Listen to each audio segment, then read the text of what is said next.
내가 좋아하고 알고 싶은 그 무언가를 상상하는 것도 참 신나는 일이지만요. 직접 눈으로 보면 그 이해의 깊이에서 완전히 차원이 달라지곤 합니다. 생각지도 못했던 새로운 관점을 갖게 되기도 하죠. 그렇게 인류는 우주의 신비를 풀기 위해 우리의 눈이 되어줄 대리인, 아니 망원경을 우주로 보내왔습니다. 지금 이 시간에도 열일하며 우주의 속살을 파헤치는 쌍두마차, 허블 우주망원경과 제임스 웹 망원경이 대표적이죠. 그런데 말입니다. 지난달 유클리드 우주망원경이 발사되며 쌍두마차에서 3 머스티키어로 전력을 보강하게 됐는데요. 유클리드 우주망원경에게 주어진 특별 미션도 있다고 하죠. 그게 뭘까요? 이독실 지용배도 함께하는 과장창. 네, 안녕하세요. 과학으로 짧게 창피해 이독실입니다. 오늘 초대한 손님은 우주와 고양이를 사랑하는 과학 커뮤니케이터 직접 소개를 해주시는 것이 가장 좋을 것 같습니다. 우리 지용배님 오셨습니다. 어서 오십시오. 반갑습니다. 네, 반갑습니다. 안녕하세요. 네, 반갑습니다. 저는 연세대학교 은하진화연구센터에서 은하들을 함께 연구하고 있는 우주먼지 천문학자 지용배입니다. 아, 반갑습니다. 반갑습니다. 진화를 연구하고 계시죠? 네, 맞습니다. 다윈의 진화론. 그 단어 자체는 사실 똑같은데 생명체의 진화라기보다는 그 별들이 모여있는 은하가 어떻게 형태를 바꾸느냐 이런 거를 연구한다고 보시면 되겠습니다. 개체 변이. 네, 맞죠. 적자 생존. 생물학에서 사용하는 그런 개념을 적용하기는 네. 조금 어려울 것 같습니다. 네. 에볼루션 챔버. 네, 에볼루션은 맞으니까요. 네, 맞습니다. 네. 아유, 네. 오늘은 약간 느낌이 안 계신 분이 있지 않습니까? 사실 유튜브로 과장창을 보고 계신 분들 입장에서는 놀랐을 겁니다. 아, 우중충하다. 왜 그러느냐? 과장창의 안방마님이신 네이디제이님이 신혼여행을 가셨습니다. 얼마나 즐거운 시간을 보내고 계실지 설렐 것 같은데요. 그런데 말입니다.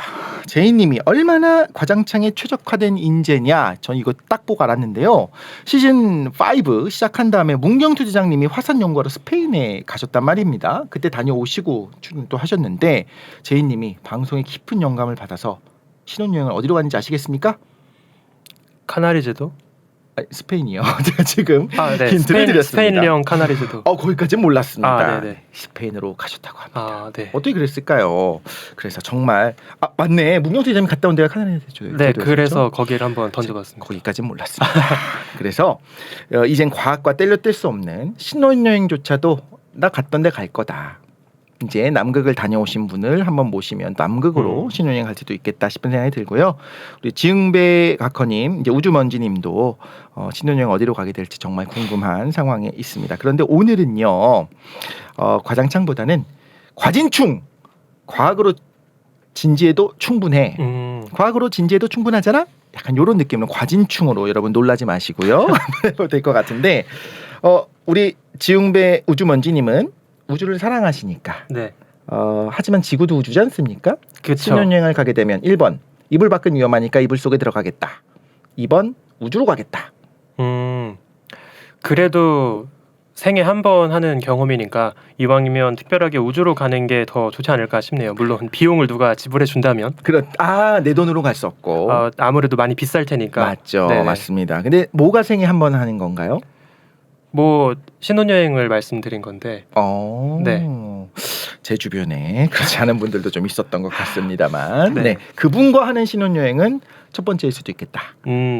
그쵸. 하지만 그것조차도 한 번이 아닌 경우도 있었기 때문에 너무 궁금했습니다. 지난번에 저희 시즌 3, 4 할 때 오셨었는데 그때도 제가 정말 넋을 잃고 너무 재밌었어요. 감사합니다. 그래서 아인슈타인이 앞에 있어도 아인슈타인 옹이 하는 제가 그 양자론을 안 믿을 겁니다.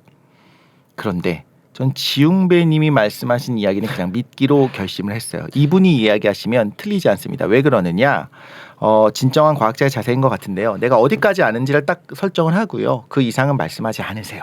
그래서 여러분도 신뢰하시면 됩니다. 오늘 지웅배님의 말씀을 듣고 우리 우주먼지님이 투자라고 하는 곳에 투자하시면 일확천금을 손에 넣을 수 있습니다. 맞습니까? 그건 아닌 것 같습니다. 지금 일단 옷부터 말씀을 드려야 될 것 같아요. 네, 이제 빼꼼하고 뭔가 그 라바가 고개를 내밀고 있습니다. 네. 뱀인가요? 그 지렁이 웜입니다. 웜. 네.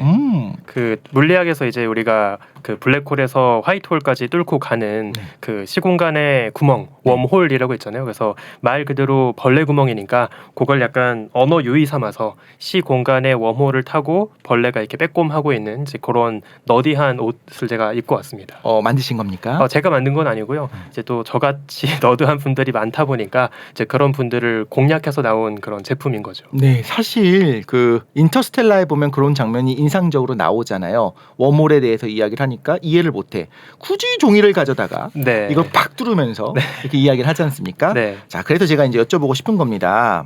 웜홀 있습니까? 없을 겁니다.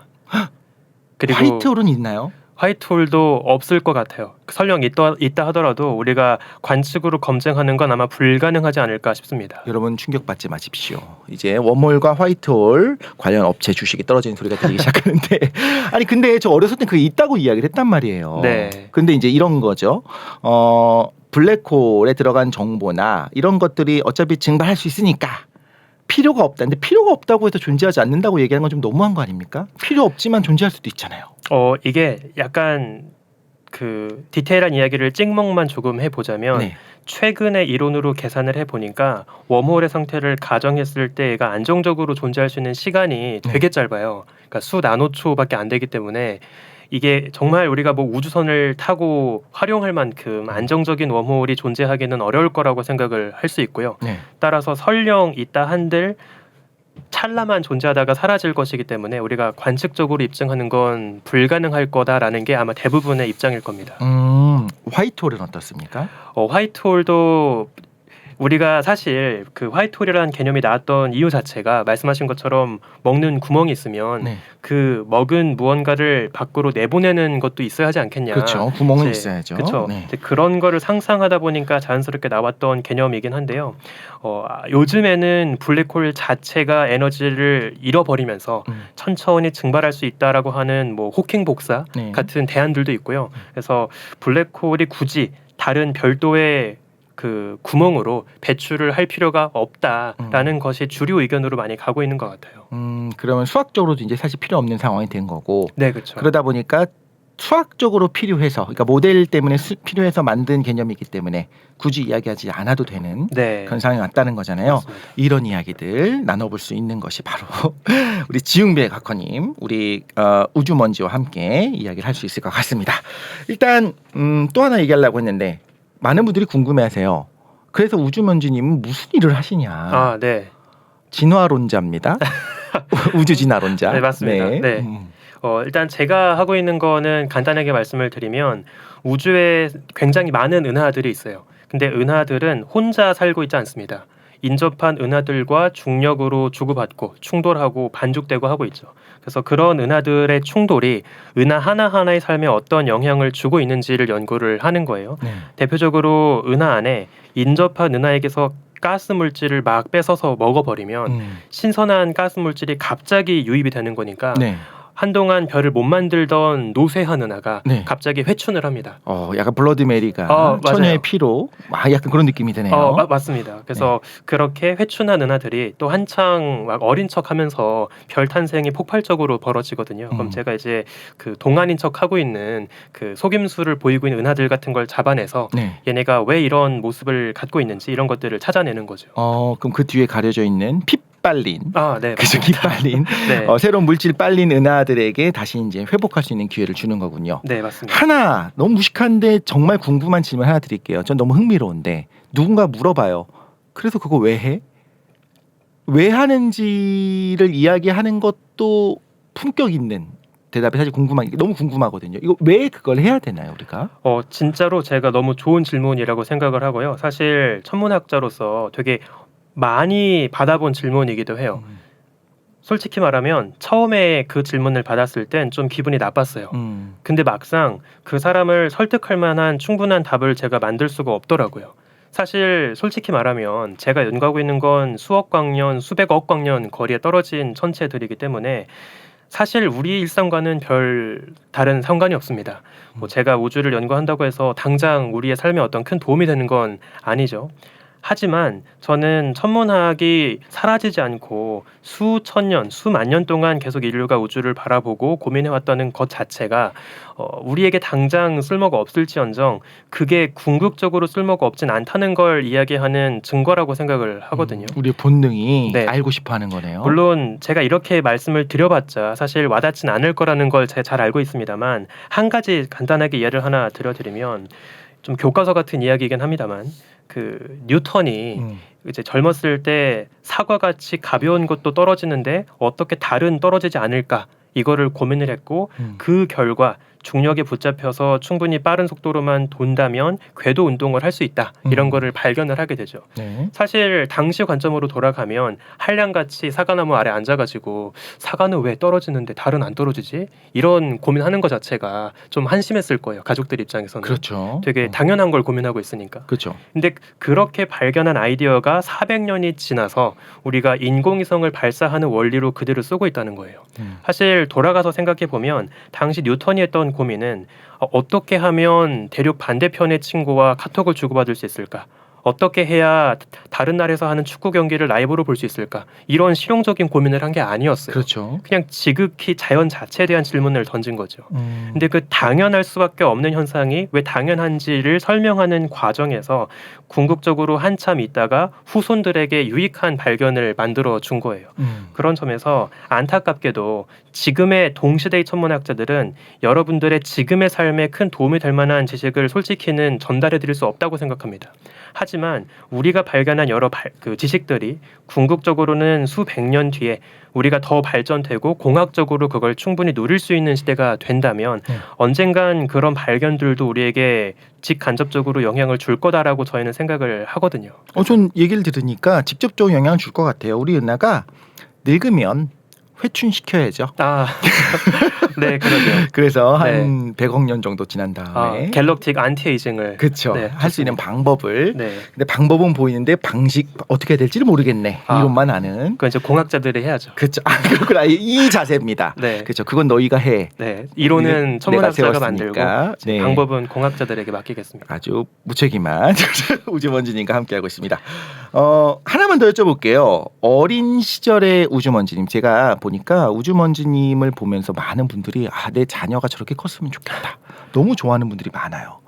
그러면 사실 타고나는 것도 있을 것 같은데 어렸을 때 처음에 망원경을 아버지가 사주신 저렴한 비싸지도 않았을 거가 아마 그 갈릴레오가 본 거보다도 작은 망원경이었을 건데 그걸 보고서 전율하고 너무나 신기하고 너무나 좋았던 바로 그게 뭐였을까요? 기억나는 어떤 그런 에피소드가 있나요? 되게 재밌는 질문인데요. 사실 저는 어렸을 때 개인 망원경을 가져본 경험은 없습니다. 저도 마찬가지로 그냥 학교에서 과학박물관 소풍 갔을 때 그때 잠깐 망원경 본 게 경험의 전부였어요. 네. 사실 제가 우주에 관심을 갖게 되었던 건 어렸을 때 봤던 은하철도 999 만화 영화 때문이었거든요. 맥텔. 네, 그 이마 넓은 분. 맞습니다. 제가 한 4살 때 처음 봤던 걸로 기억을 하는데 사실 저는 그 만화 영화의 철학이 되게 깊잖아요. 그 어렵잖아요. 네. 근데 어렸을 때니까 그런 건 관심 없었고요. 이제 그 만화에 나오는 차장님을 되게 좋아했어요. 그 눈만 있는 약간 시커먼 얼굴. 네, 맞습니다. 근데 제가 그 캐릭터를 왜 좋아했냐면 어린 마음에 보다 보니까 그 캐릭터는 직장이 우주잖아요. 그러면 평생 우주에서 먹고 자고 아마 월급도 받고 있겠죠. 그러겠네요. 그리고 그 캐릭터가 하고 있는 역할은 승객들을 기차에 태우고 우주를 가이드하는 역할이잖아요. 그래서 뭔가 멋있다. 나도 우주를 가이드하는 일을 하면 참 좋겠다라는 생각을 막연하게 했던 것 같아요. 근데 안타깝게도 현실 세계에는 은하철도가 없으니까 우주 가이드에 가장 가까운 일을 하려면 남들보다 우주를 더 배우고 이야기해주는 천문학자 정도면 되겠다라는 생각을 했던 거죠. 그래서 어렸을 때 만화 영화 하나 잘못 본 바람에 천문학자의 길을 파게 된 것 같습니다. 그렇게 위험합니다, 여러분. 만화를 함부로 보여주시면 안 된다는 걸 깨달을 수 있었고 누군가는 그걸 보고 철도 덕후가 되는데 누군가는 이렇게 또 우주 덕후가 되는 우주 덕후라는 걸 좋아하시죠, 사실? 네, 맞습니다. 그런데 이제 오프닝에 나왔던 거는 유클리드 우주 망원경이었어요. 전 당연히 망원경이든 쌍안경이든 보시고 그 작고 앙증맞은 토성의 고리 한번 보면서 전율했다 약간 이런 이야기를 기대했는데 그게 아닌 게 더 신기해서 될 사람은 되는구나 약간 이런 느낌도 좀 받았거든요. 일단 유클리드 우주 망원경은 이미 너무 익숙하게 알고 계시겠죠. 지금 어디 있나요? 일단 발사가 지난 7월 1일에 올라갔거든요. 그리고 이미 한 달이 지났기 때문에 딱 바로 이틀 전에 최종 목적지인 라그랑주 2포인트 궤도에 도착을 했습니다. 도착했어요. 네, 그래서 딱 어제 유클리드가 첫 번째 이미지도 보내왔어요. 그래서 그 테스트 이미지를 보시면 정말 놀라운 것이 네. 그 유클리드 망원경의 거울 지름 자체는 그렇게 크지 않아요. 우리가 익숙한 제임스웹 같이 엄청 커다란 망원경에 비하면 네. 지름이 1.8m밖에 안 됩니다. 제 키보다 작네요. 그렇군요. 부럽습니다. 네, 저는 딱 아슬아슬하게 망원경에 쏙 들어가긴 할 텐데 네. 그 허블보다도 작습니다. 그러니까 작네요. 네. 근데 작은 대신에 어떤 그 장점이 있냐면 디테일하게는 못 보지만 넓은 화각으로 넓은 하늘을 한꺼번에 볼 수 있어요. 조금씩 다 찍어서 합성하면 안 됩니까? 그게 되게 좀 힘든 게 너무 좁은 시야로만 보게 되면 한 번에 담을 수 있는 면적이 결국 좁아지죠. 되게 좁기 때문에 네. 같은 커다란 면적을 다 훑으려면 엄청 긴 시간이 필요한 거예요. 그래서 오히려 좀 어설픈 해상도로 네. 넓은 화각을 보는 게 더 좋은 전략인 거죠. 광각 렌즈를 말하자면 맞습니다. 그렇게 하고 있는 네, 그런 망원경이네요. 그러면 이제 임무 수행을 바로 할 거냐라기보다는 이제 라그랑주 2포인트에 도착만 한 거고 네, 이제 본격적으로는 조금 더 시간이 세팅하는 데 걸릴 것 같은데 네, 맞습니다. 일단 라그랑주 포인트가 뭡니까? 간단하게 말씀을 드리면 이제 태양 주변에 지구가 빙글빙글 돌고 있잖아요. 네. 그런데 태양도 중력이 있고 지구도 중력이 있다 보니까 지구와 태양 사이 어느 자리에 놓여 있는지에 따라서 그 우주선이 느끼게 되는 힘이 조금씩 달라져요. 한번 간단하게 몇 가지만 소개를 드리면 예를 들어서 어떤 우주선이 태양 주변에 지구보다 안쪽 궤도를 돌고 있다고 생각을 해볼게요. 네. 그러면 지구 빼고 생각을 해보면 지구보다 태양에 더 바짝 붙어있기 때문에 원래는 지구가 느끼는 태양 중력보다 더 강한 중력을 느끼고 있어야 할 거예요. 그러겠죠. 더 안쪽에 있으니까. 중력 가속도가 네네. 맞습니다. 네. 그러면 지구를 신경 쓰지 않으면 이 우주선은 원래는 지구보다 빠르게 돌아야 될 거예요. 그러네요. 네. 그런데 지구가 바깥에 있죠. 네. 그러면 반대로 지구의 중력이 태양에 의해 안쪽으로 끌려가려고 하는 중력을 조금 약하게 만들어 줍니다. 그러면 적당한 거리의 우주선을 올릴 수 있다면 되게 우연하게도 지구가 도는 속도와 같은 속도로 돌 수 있게 할 수 있어요. 그러면 계속 태양과 지구 사이에 우주선을 주차시켜 놓고 네. 거기 고정된 채 움직일 수 있게 하는 거죠. 마찬가지로 반대 방향에도 그런 포인트가 가능합니다. 그래서 그 라그랑주 포인트 2 포인트에 제임스 웹도 올라가 있고 이번에 유클리드도 올라가 있고요. 이 전부터 되게 많은 망원경들이 찾아가고 있는 뷰 포인트 중에 하나입니다. 거기 부딪히면 안 됩니까? 부딪힐 수도 있잖아요, 둘이. 되게 재밌는 질문인데요. 다행히도 그 라그랑주 2 포인트에 딱 모여 있는 것이 아니라 그 포인트를 중심으로 다양한 궤도를 별도로 돌고 있기 때문에 망원경들끼리 부딪힐 걱정은 하지 않아도 좋습니다. 여러분이 눈치채는지 모르겠지만 우리 지용배 곽커님은 우주먼지님은 놀랍습니다. 설명이 보통 어떻게 설명을 하냐면 줄다리기 같이 그냥 양쪽에서 잡아당기니까 가운데 있는 거다. 그래서 균형을 잡는다라고 이야기를 하는데 이 이야기가 나와서 이제 저도 무릎을 치는 거죠. 안쪽 궤도에 있으면 태양으로 끌려가는데 끌려가지 않았다. 근데 안쪽에서도 끌려가지 않거든요. 금성은 지구보다 안쪽에 있지만 태양에 끌려가지 않습니다. 수성도 지구보다 안쪽에 있지만 끌려가지 않습니다. 이유는 돌고 있기 때문인 거죠. 아까 뉴턴 처음에 말씀하신 것처럼 얘네들이 태양으로 떨어져 내리고 있음에도 불구하고 빠르게 움직이고 있기 때문에 그래서 공전 주기가 짧겠죠. 그런데 심지어 공전 주기를 지구랑 똑같게 유지한다면 끌려갈 수밖에 없어야 되는데 그걸 막을 수 있도록 지구가 적절하게 잡아당겨 준다라는 게 심플하면서도 너무 정확하게 설명해 주신 거예요. 그래서 여러분 믿으시면 됩니다. 우주먼지님이 얘기하면 그냥 믿으시면 됩니다. 비유가 없습니다. 이분은 비유가 없어요. 그냥 사실만 이야기합니다. 맞습니까? 저도 가끔 비유도 많이 합니다. 그렇습니까? 네, 좋습니다. 그래서 아까 저 원 보고서 네. 저것도 진짜일 거라고 생각했습니다. 정말 지렁입니다, 여러분. 자, 그리고 유클리드 망원경은 그래서 넓게 본다라고 하는 걸 넘어서 그렇기 때문에 할 수 있는 특별 미션이 좀 있을 것 같아요. 아, 네, 맞습니다. 이제 제임스 같은 경우에는 되게 좁은 시야 안에서 특정한 천체만 타겟팅을 해서 관측을 하기 때문에 각각의 개별 천체의 특징을 주로 연구를 하는 거예요. 그렇죠. 근데 유클리드 같은 경우에는 되게 넓은 화각으로 우주의 지도를 쫙 훑어보다 보니까 우주 안에 가까운 우주부터 먼 우주까지 은하들이 어떻게 분포하는가, 즉 은하들의 3D 지도를 그리는 거죠. 그러면 은하의 분포라는 건 결국에 우주 속의 물질의 분포거든요. 그러면 우주 속에 암흑 물질을 포함해서 물질들이 어떻게 분포하는지를 완성하는 겁니다. 그래서 말 그대로 우주 속 물질의 분포 지도를 그려나가겠다라고 하는 것이 유클리드의 궁극적인 목표입니다. 그런데 암흑 물질은 뭔지 모르지 않습니까?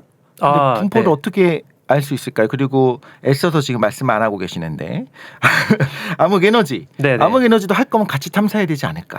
아, 네, 맞습니다. 우리 유클리드 선생님이 네. 지하에서 듣고 내 이름을 붙였으면 이 정도는 해야지 생각하실 것 같습니다만. 일단 너무 좋은 질문들을 주셔서 첫 번째 답변부터 드리면 암흑 물질은 이따 자세하게 설명드리긴 하겠지만 빛을 내지 않는 이상한 물질이거든요. 네. 그래서 암흑 물질을 파악할 수 있는 방법은 중력밖에 없습니다. 그래서 우리가 주로 쓰는 방법이 뭐냐면 그 암흑 물질이 주변의 시공간을 왜곡하면서 근처를 지나가는 빛의 경로를 휘어버리게 하고 원래는 보이지 않아야 할 이상한 허상 같은 게 보이게 만들기도 해요. 일종의 중력에 의한 신기루라고 볼 수 있겠죠. 중력 렌즈랑은 좀 다른 건가요? 맞습니다. 중력 렌즈입니다. 그런데 약간 여기서 좀 다른 게 뭐가 있냐면 우리가 보통 허블이나 제임스 웹 사진에서 보게 되는 중력 렌즈는 그냥 하나의 커다란 은하단 자체가 통째로 일으키는 되게 뚜렷한 중력 렌즈예요. 그냥 렌즈 같죠, 정말로. 네. 우리가 이걸 뭐라고 하냐면 강한 중력 렌즈, 스트롱 그래비테이셔널 렌즈라고 부릅니다. 근데 유클리드가 하려고 하는 건 뭐냐면 어떤 하나의 커다란 그 은하단 같은 물질 덩어리에 의한 중력 렌즈가 아니라 정말 가까운 우주부터 먼 우주까지 그 긴 거리에 걸쳐 되게 많은 암흑 물질들이 막 듬성듬성 분포할 거 아니에요. 그러면 한 번 렌징을 겪는 게 아니라 계속 빛이 통과하면서 중첩되고 하면서 되게 복잡한 렌징이 만들어지게 돼요. 그렇죠. 그래서 우리가 이거를 약한 중력 렌즈, weak gravitational lensing이라고 부르는데 유클리드가 중점적으로 보려고 하는 건 이 되게 복잡한 약한 중력 렌즈를 파악하는 겁니다. 야, 이거 너무 어렵다. 계산도 어렵겠네요. 맞습니다. 계산도 되게 어렵죠. 이 가능은 한가요, 근데? 다행히 이 방법 자체는 이미 기존의 지상 망원경 관측 때부터 쭉 해오던 작업이었어요. 그래서 더 방대하고 선명한 우주 망원경의 데이터로 이 작업을 하겠다라고 해서 올라가고 있는 거라서 방법 자체는 충분히 존재하고 가능한 이야기입니다. 이게 되게 흥미로운 게, 그러니까 말하자면 우리가 흔히 알고 있는 중력 렌즈는 정말 작은 부위에 있는 보이지 않는 블랙홀 때문에 그 뒤에 천체들이 이그러져 보이는데 정말 원처럼 보이죠. 원 모양으로. 네, 이렇게 맞습니다. 렌즈처럼. 근데 지금 말씀하신 거는 마치 사진을 찍어 보면 아주 평활하지 않은 유리를 통과한 것 같이 살짝만 이그러져 있을 건데 그거를 알고 이 앞에 유리가 몇 장이 있는지 얼마나 3D 차원에서 그 진한 렌즈를 인간이 분석을 해낸다는 거잖아요. 네. 너무 놀라운 게 사람이 좀 대단하긴 하다. 네. 이거 어떻게 역으로 추적할까? 왜냐하면 보통은 점 하나가 있어요. 얘가 찌그러지지 않은 모양이 이제 레퍼런스가 있어야 이거 대비 얘가 좀 찌그러졌네. 그럼 이렇게 된 거다라고 할 텐데 그게 아니라 단순한 평면도 아니고 이 앞뒤로도 넵스가 있는데도 불구하고 그거를 알아낸다. 사실 기술적인 부분도 궁금하지만 그 부분은 우리가 오늘 다루긴 좀 어려울 것 같고 듣고 보니 유클리드 우주망원경 필요하다. 꼭 필요하다. 이런 생각까지 들기 시작했습니다. 유클리드 우주망원경의 목표가 이제 암흑물질의 비밀을 밝혀내는 거다라고 이야기했습니다만 암흑물질 간단하게 정리해 주셨을 때는 분명히 중력은 있을 것이 확실한데 빛을 내지 않아서 뭔지 모른다라는 거죠. 그럼 뭔가 이렇게 그렇게 미스테리한 건 아닌 것 같아요. 그냥 먼지겠지 뭐. 어두운 먼지. 근데 여전히 이제 미스테리하다는 것도 사실 궁금했고요. 암흑 에너지와의 차이를 알아야 될 것 같아요. 둘 다 그냥 다크합니다. 네, 듣다 맞습니다. 보면 진짜 그 말씀하셨던 그 차장 얼굴을 보는 것 같은 느낌이 드는데 그래서 혹시 암흑 좋아하십니까? 저는 어두운 거 되게 좋아합니다. 실제로 웃기도 하시나요? 웃는 거요? 네. 네, 저는 웃는다고 생각하는데 주변에서는 제가 웃는다고 별로 안 느낄 때가 많긴 한 것 같습니다. 비웃는다고 느끼는 걸까요? 약간 제가 한쪽 입이 더 올라가는 편이긴 해서 그렇게 보일 수도 있긴 한데 근데 저는 최대한 열심히 웃고 있다는 거 말씀드리겠습니다. 이제 보면은 과학 이야기할 때 진지해지시니까 그런 건가 했는데 원래 이제 농담도 하고 박장대소도 하고 빵 하고 터질 땐 박수도 치고 그렇게 하십니까? 네, 저는 그렇게 많이 하고 있다고 생각하고 있습니다. 네, 남들이 보기에 어떨진 모르겠으나 저는 충분히 그런 감정을 느끼며 살고 있습니다. 감정 표현이 그런데 이제 남들처럼 호들갑 떨진 않는다. 네, 그런 것 같긴 해요. 저는 좀 호들갑을 떨거든요. 네. 그럼 인생에서 가장 심하게 호들갑을 떨었을 때, 아니 그러니까 심지어 뭐 주사를 맞거나 수술을 하거나 BCG 맞아가지고 이거 살짝 포를 떠갖고 거기다 뭐 이렇게 채워 넣잖아요. 아프잖아요. 그때도 아프구만 이러고 마십니까? 제가 실제로 되게 큰 수술을 올해 초에 받은 적이 있거든요.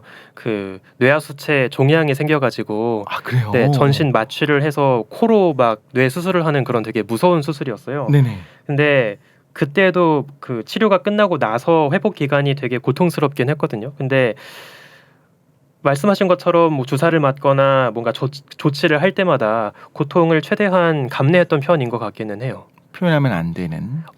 약간 제가 표현을 더 거세게 하면 저를 지금 챙겨주고 있는 간호사분이 더 스트레스를 받을 것 같아서 약간 제가 최대한 감내를 해야 이분도 덜 힘들게 일할 수 있지 않을까 뭐 그런 생각 때문에 최대한 참았던 것 같습니다. 네, 우리 5대 성인과 함께하는 시간을 이 부분 재밌다. 이것도 오히려 다음에 한번 이야기를 할 수 있을 것 같아요. 과학자의 사고법. 네. 근데 우주의 먼지에 불과하다. 그렇다면 나의 고통도 별거 아니다. 이렇게 생각해서 넘어갔다. 이것도 아니고 다른 분의 어떤 감정까지 만져주셨습니다. 이해가 안 되네요. 자, 암흑물질과 암흑에너지 어떤 차이가 있는 걸까요?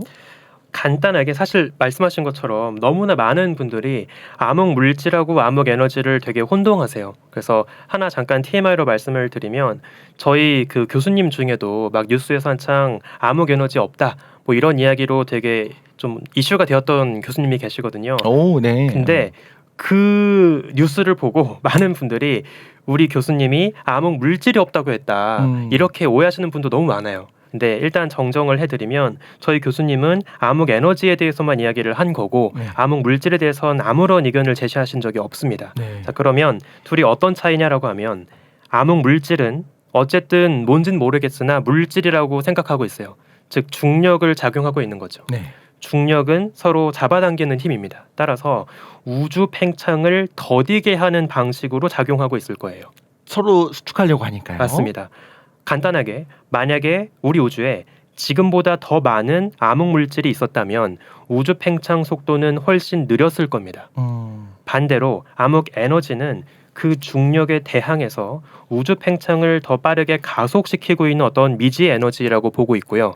따라서 우리 우주에 지금보다 암흑 에너지가 더 많았다면 팽창 속도는 더 빨랐어야 하는 거죠. 그러면 중력 이론이 틀린 건가요? 중력이 청력으로도 작용할 수 있는 건가요? 되게 어렵고 좋은 질문인데요. 사실 암흑 에너지의 정체가 정확히 무엇인가에 대해서는 아직 우리가 정확한 답을 모르기 때문에 암흑 에너지라는 개념 자체가 기존의 뭐 상대성 이론에 위배된다고는 볼 수 없어요. 충분히 아인슈타인의 이론 속에서도 몇 가지 간단한 변수만 우리가 취해주면 우주의 가속 팽창이나 암흑 에너지 같은 거를 문제없이 받아들일 수는 있긴 하거든요. 그래서 그거 자체가 뭐 기존의 중력 이론을 위배한다 이렇게 보기는 어렵습니다. 어쨌든 암흑 에너지라고 하는 건 공간 자체가 팽창하려고 하는 한 일종의 에너지로 생각을 해야 될 것 같고 에너지와 힘의 또 차이가 있기 때문에 암흑 물질은 뭔가 줄어들게 하는 거다. 근데 둘 다 몰라. 그러니까 우리가 알고 있는 관측 가능한 물질이 있고 그런데 더 빨리 줄어야 되는 것 같으니까 암흑 물질이 뭔지 모르겠지만 있는 것 같고 그런데 또 덜 빨리 줄어야 될 것 같으니까 에너지의 개념을 넣거든요. 그러면 이제 저 짧은 생각에 그러니까 둘 다 퉁쳐서 둘 다 없다라고 하면 안 됩니까? 왜 굳이 더 세게 당기는 물질을 가상의 물질 집어넣고 가상이라고 할 수는 없죠 이거는. 그다음에 그런데 그러면 너무 빨리 줄어야 되는데 왜 안 줄어 해갖고 또 팽창하는 물질을 넣냐. 플로지스톤 가설을 보는 것 같은 느낌이 듭니다. 사실 정말 너무 정확한 지적인 게 그 많은 천문학 바깥에 계신 분들이 암흑 물질이나 암흑 에너지에 대한 이슈를 그런 식으로 받아들이시거든요. 저처럼요. 근데 그렇죠. 하나 제가 좀 소개를 드리고 싶은 게 암흑 물질이 도입된 그 배경과 암흑 에너지가 도입된 배경은 조금 다르긴 해요. 그래서 암흑 물질은 애초에 우주의 진화를 이야기하려고 도입이 되었던 것이 아니라 네. 개별 은하 또는 은하가 모여 있는 은하단 정도에서 별과 은하들의 움직임을 설명하려고 도입이 되었던 개념이에요. 그러니까 우주론을 고민하기 한참 전부터 은하나 은하단의 그 진화를 이야기하기 위해서 도입이 되었던 별도의 개념인 거죠. 저런 모양이나 네. 저렇게 움직이려면 질량이 더 있어야 되는데 보이는 건 너무 적어. 네, 그럼 맞습니다. 뭔가 있겠지라고 네. 생각을 한 개념인 거죠. 네. 네. 그래서 암흑 물질은 암흑 에너지가 도입되기 한참 전부터 거의 50년 전부터 일찍이 자리가 잡은 개념이었어요. 그 상황에서 이제 우주의 팽창을 측정해 보니까 수축할 줄 알았는데 더 빨라지고 있더라. 가속 팽창이 이제 나중에 발견이 된 거고요. 네. 그러면 암흑 에너지 자체를 암흑 물질 자체를 부정하는 건 어렵죠. 왜냐하면 기존에 알고 있던 은하나 은하단의 모습은 잘 설명을 하고 있기 때문에 네. 그건 그대로 두고 다시 추가로 발견된 암흑 그 가속 팽창을 설명하기 위해서 암흑 에너지라고 하는 걸 또 도입을 하게 되는 거죠. 사실 천동 소리 지동 소리로 바뀌게 될 때 바로 이렇게 애드혹이 많이 붙으니까 행성의 역행을 설명하기 위해 주전원을 붙이고 이심을 만들고 요러다 보니까 불편해서 복잡해서 코페르니쿠스의 어떤 지동 소리 나왔는데 그걸 보는 게 아닌가. 어떻습니까? 제 생각은. 너무 정확한 포인트라고 생각을 하는 게 사실 저 역시 주류 천문학자 중에 한 사람이기 때문에 암흑 물질과 암흑 에너지에 대해서는 여전히 있긴 할 것 같다라는 쪽이긴 해요. 하지만 그러한 비판에서 자유롭지 않다는 것도 동의합니다. 한 가지 제가 짧게 소개를 드리고 싶은 게 단적으로 이런 헷갈리는 발견이 있을 때마다 천문학자들이 어떤 선택을 하는지를 보여주는 대표적인 사례 두 가지가 있거든요. 네. 태양계 첫 번째 행성 수성과 네. 태양계 마지막 행성 해왕성에서 되게 재밌는 사례가 있습니다. 네, 잠깐 왜 해왕성을 하기 1초 정도 뜸을 들인 거 여러분 다 느끼셨습니까? 아, 우리의 상식이 이렇게 무섭습니다. 네. 그 예전에 네. 사람들이 해왕성을 발견하기 전에 천왕성 정도까지만 알고 있었을 때 네. 천왕성의 궤도를 쭉 분석해 보다가 이상한 걸 발견해요. 당연히 천왕성도 어쨌든 태양계 행성이니까 간단하게 태양의 중력 정도만 고려하면 예쁜 궤도를 계산할 수 있겠죠. 그렇죠. 그런데 실제로 정밀하게 관측을 해보니까 태양의 중력만 고려했을 때 나와야 하는 궤도에서 조금씩 벗어나서 요동치고 있더라는 걸 발견하게 되는 거예요. 그게 바로 암흑물질입니다, 여러분. 맞습니까? 아닙니다. 그건 아닙니다. 근데 그런 개념인 거죠, 암흑물질이 말하자면. 그쵸. 그렇죠. 그래서 그때 당시 어떤 생각을 하게 되냐면 뉴턴 선생님의 중력 법칙이 틀렸을 리가 없다. 아마 이거는 천왕성 바깥에 또 다른 행성이 숨어 있어서 그 행성의 중력에 의해서 얘가 조금씩 교란되는 거다라고 생각을 했고 그 계산을 바탕으로 그 미지 행성이 어디 있어야 할지를 딱 수학적으로 계산합니다. 야, 대단합니다, 사람들도. 그랬더니 정확하게 그 자리 주변에서 해왕성이 발견된 거예요. 오호. 그러니까 이거는 뉴턴의 어떤 위험을 다시 증명해주는 발견인 거죠. 그렇죠. 역시 공고하게 되는 겁니다. 네. 뉴턴 선생님은 틀릴 리가 없어요. 그런데 이번엔 반대로 태양계 첫 번째 행성 수성에서도 비슷한 문제가 벌어지게 되는데 수성의 궤도 역시 태양의 중력만 고려했을 땐 안정적인 타원 궤도를 빙글빙글 돌아야 하는데 네. 그 타원 궤도 자체가 조금씩 비스듬하게 돌고 있는 거예요. 다른 무언가가 분명히. 그쵸. 그래서 이제 또 어떤 생각을 하냐면 이미 해왕성 발견했던 좋은 추억이 있잖아요. 네. 똑같은 행복합니다. 똑같은 네. 일이 어디 그 수성에서 있지 않을까. 그래서 수성보다 더 안쪽에 바짝 태양에 붙어서 돌고 있는 숨은 행성이 있을 거다라고 생각을 한창 했었습니다. 놀라운 건 이 두 가설을 세운 분이 같은 분이잖아요. 그쵸. 그러니까 이미 해왕성을 맞췄어요. 보이지도 않는 걸 갖고 이론적으로. 네. 그리고 그러니까 사실 과학의 최고봉이 이런 거 아닙니까? 관측이 되지도 않은, 뭔지도 모르겠는 건데 이론을 갖고 맞췄으니까.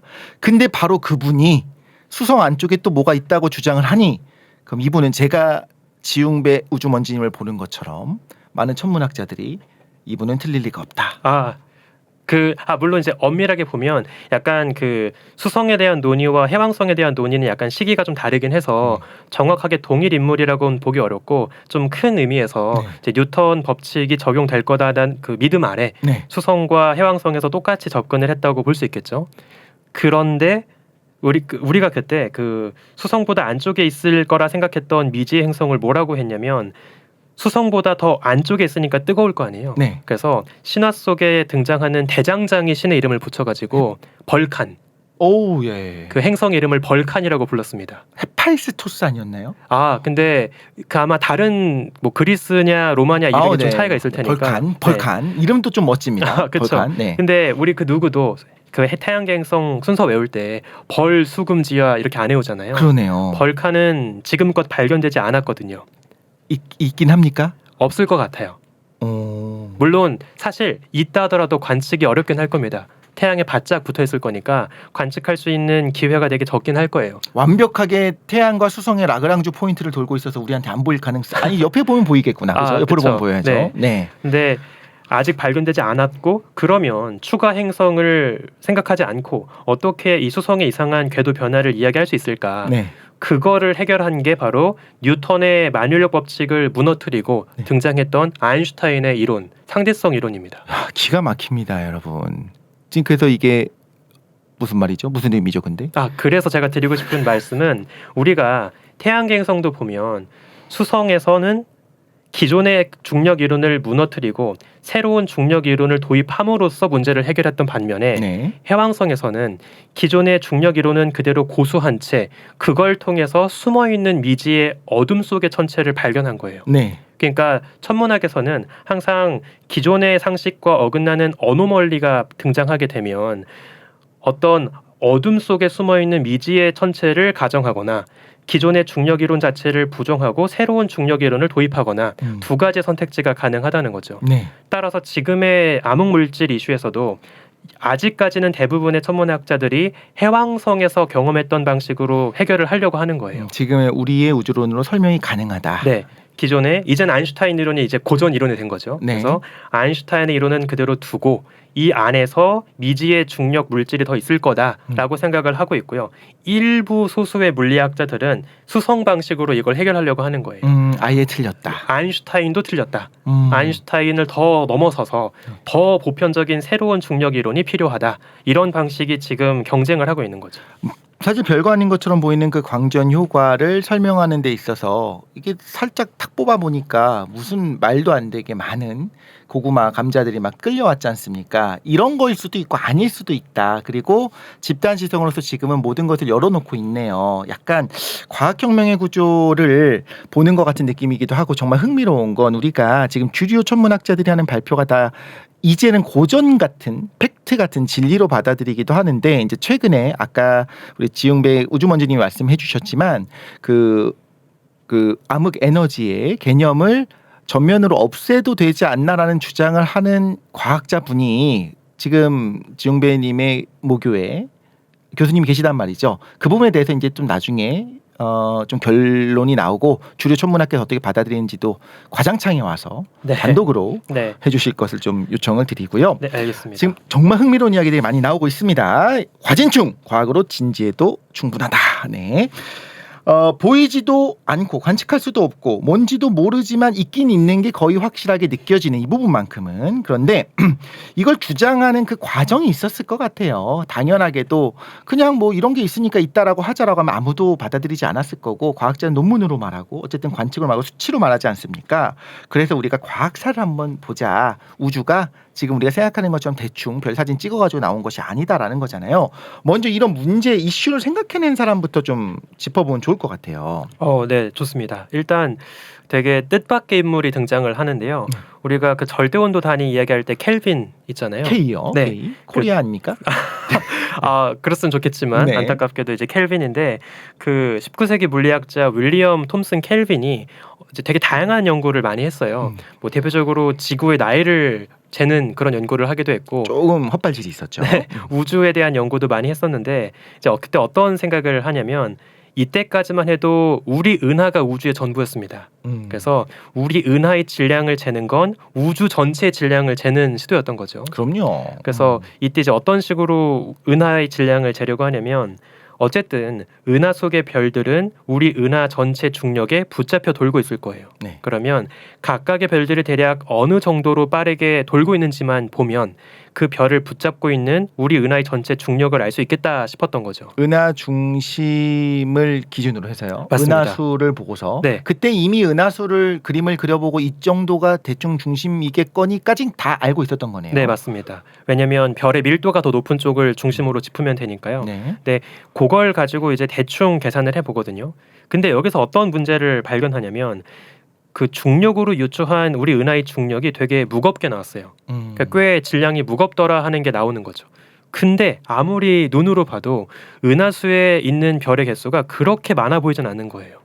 별의 개수가 이렇게 적은데 어떻게 이런 강한 전체 중력을 만들 수 있는 거지? 이런 생각에 빠지는 거죠. 그때 이미 하나하나의 별이 더 무거웠을 거다까지는 알고 있었던 거네. 그렇지 않을 거라는 걸. 사실 그때까지만 해도 별 개개의 별에 대한 디테일한 연구는 사실 불가능했기 때문에 네. 전반적으로 그냥 뭐 태양 정도로 무거울 거다 이런 식의 접근이었다고 보는 게 좋습니다. 근데 우연하게도 또 실제로 태양이 굉장히 티피컬한 네, 그렇죠. 별이었던 거고요. 다행히도. 네. 근데 이제 그렇게 접근을 했을 때 보기보다 우리 은하의 중력이 더 무겁다, 세다 이거니까 이건 어쩌면 밝게 빛나지 않는 어둠의 별들이 있나 보다 이런 생각을 켈빈이 합니다. 네. 근데 이때까지만 해도 우리가 지금 이야기하는 것처럼 뭔가 신비로운 암흑 물질을 이야기한 건 아니었고요. 그냥 밝기가 어두워서 잘 안 보이는 별들이 있나 보다까지의 이야기였어요. 핵융합을 해야 어쨌든 보일 텐데 융합하지 않고 그냥 쫙 퍼져 있는 먼지들은 핵융합 못하니까 안 보이지 않겠습니까? 맞습니다. 저도 뭐 여기까지 지지합니다. 그래서 그때 당시에 이걸 뭐라고 했냐면 그냥 어두운 별이다, 다크스타다 라고 이야기를 하기도 했어요. 그러니까 약간 되게 중이병 약간 그런 중이병 걸린 친구들 이런 거 좋아해요. 다크 에너지, 뭐 다크 검은 시리즈, 흑룡이 뭐 그런 것들. 네. 근데 이게 다크스타도 듣자마자 뭔가 좀 그 남자의 심장을 자극하는 네, 그 네. 거침이 좀 느껴지네. 다크스타. 뭐 켈빈이 약간 좀 그런 취향이었는지도 모르겠습니다. 네. 그러고 나서 이 이슈는 한동안 잠잠했습니다. 그러다가 20세기가 들어오고 천문학에 큰 변화가 찾아오죠. 이때까지 그냥 많은 분들이 공감을 한 거죠. 그럴 수 있겠구나. 네, 그럴 수 당연히. 있겠구나. 그냥 켈빈이 한 헛발질 중에 하나구나라고 그냥 생각을 한 거예요. 네. 그러다가 20세기 초중반이 지나면서 우리 은하가 우주의 전부가 아니었다라는 걸 허블이 딱 입증을 하죠. 오호. 그리고 우리 은하 바깥에 외부 은하를 연구하는 지금 제가 하고 있는 은하 천문학이란 새로운 분야가 열리게 됩니다. 오호. 그리고 이제 우리 은하에 대해서 켈빈이 했듯이 다른 은하에 대해서도 밝기만으로 잰 질량과 역학적으로 별들의 움직임 속도로 잰 중력 질량을 한번 비교해보자 이런 시도들을 쭉 하게 되는 거예요. 근데 예를 들면 안드로메다랑 가깝지 않습니까? 네. 그럼 이 우리 은하와 안드로메다 은하가 어딘가를 중심으로 돈다고 해서 그 회전 속도를 계산하면 할 수 있는 건 알겠는데 오늘 보고 내일 보고 1년 뒤 보고 2년 뒤 봐도 안 보이잖아요. 행성 정도 되면 모르고 이거 어떻게 알아요? 너무 훌륭한 질문인데요. 요건 제가 이따가 잠깐 스포를 하자면 베라 루빈이라는 아주 훌륭한 천문학자가 있거든요.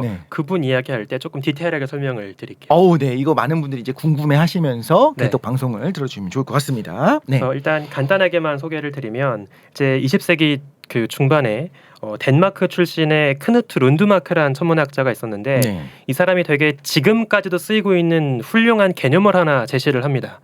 은하의 질량을 잴 때 은하 속에 별들이 몇 개나 있는지 전체 밝기만 보고 대충 평균 별 질량 곱하기 별 개수 해서 은하의 질량을 재는 방식이 있을 거예요. 그렇죠. 요거를 뭐 밝기 질량, 광도 질량 이런 식으로 부릅니다.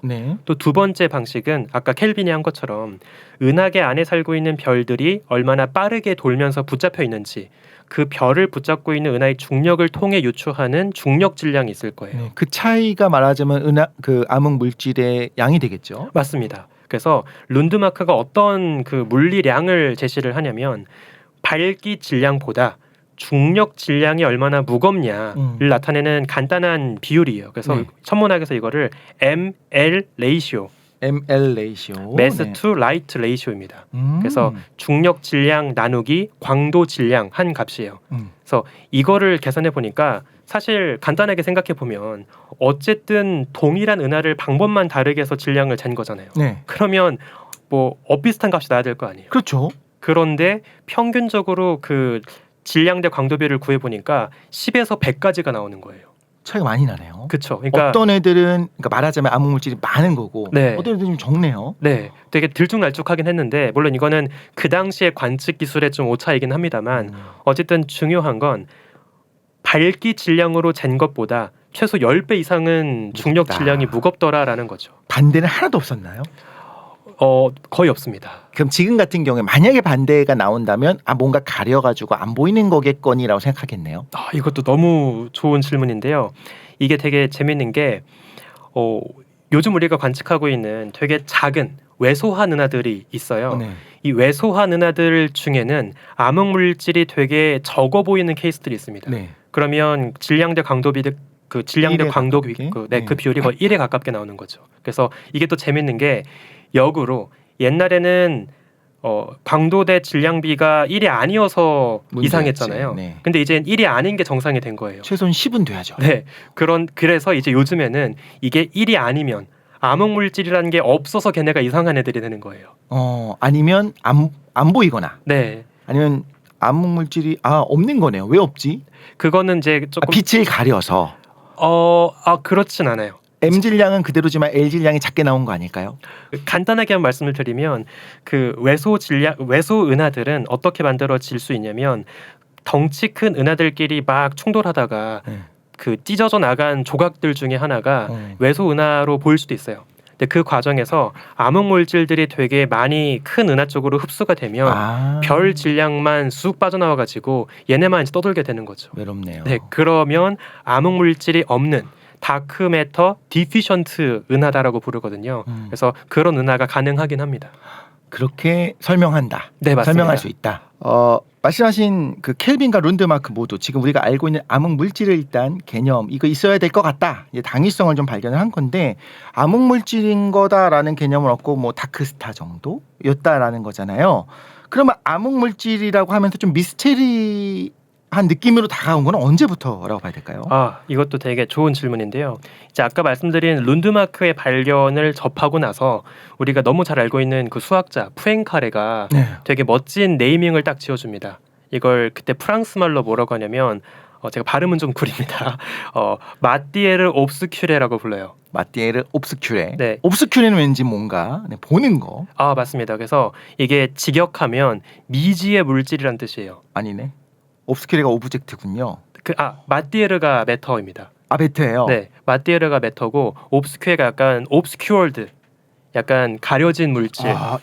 네. 똑같은 거를 그냥 프랑스어로만 해도 똑같은 걸 일본어로만 하면 약간 덕후 느낌 나고 그런 게 그렇군요. 있네요. 네. 그래서 사실은 어떻게 보면 우리가 지금은 오히려 암흑 물질이라고 부르고 있지만 원래 더 적합한 이름은 이 미지의 물질이라고 하는 게 어떤 색깔의 의미라기보다는 그냥 모르겠는 물질이라고 그렇죠. 하는 그 푸엥카레 네이밍이 더 좋지 않았을까 싶기는 해요. 네. 그럼 이 왜 이렇게 됐습니까?